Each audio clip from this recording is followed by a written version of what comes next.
అరాచకానికి Andhra Pradesh care of address గా మారిపోయిందని YCP అధినేత జగన్ విమర్శించారు. ప్రజాస్వామ్యం, చట్టం, న్యాయం ఖూనీ అవుతున్నాయన్నారు. ప్రజలు ప్రజాస్వామ్యవాదుల్ని, మేధావుల్ని, జర్నలిస్టుల్ని భయకంపితుల్ని చేస్తున్నారని జగన్ మండిపడ్డారు. ఏడాది కాలంగా చంద్రబాబు చేస్తున్న అరాచకపు, అన్యాయపు పాలనపై ప్రజల తరపున ఎవరూ గొంతెత్తకుండా అణిచివేసేందుకు ప్రయత్నిస్తున్నారని ఆరోపించారు.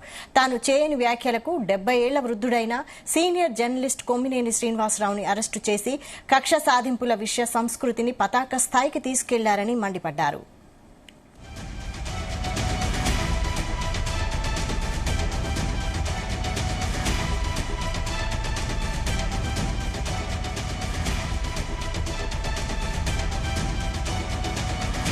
ఒక డిబేట్ జరిగేటప్పుడు వక్తలు మాట్లాడే మాటలకు యాంకర్కు ఏం సంబంధం అని ప్రశ్నించారు.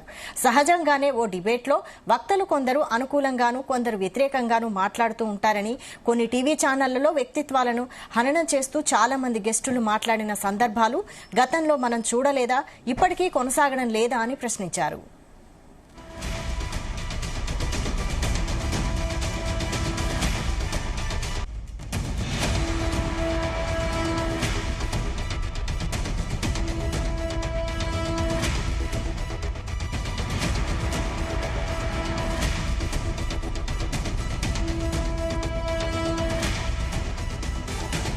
ప్రజల తరపున మీడియా నిలవకూడదని, చంద్రబాబు చేసిన తప్పులను ప్రశ్నించకూడదని, ఒక పథకం ప్రకారం లేని వాటిని ఆపాదిస్తూ టాపిక్లను డైవర్ట్ చేస్తూ సాక్షి మీడియా పైన దాడులు చేయిస్తున్నారని మండిపడ్డారు.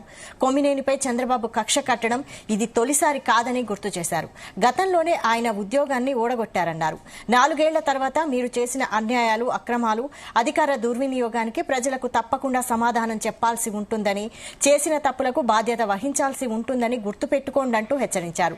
చెడు సాంప్రదాయాలకు నాంది పలుకుతూ ఇవాళ ఏది విత్తుతారో రేపు అదే పండుతుంది, అది రెండింతలవుతుంది, మర్చిపోకండి అంటూ జగన్ హెచ్చరించారు. ఈ మేరకు సుదీర్ఘ ట్వీట్ చేశారు.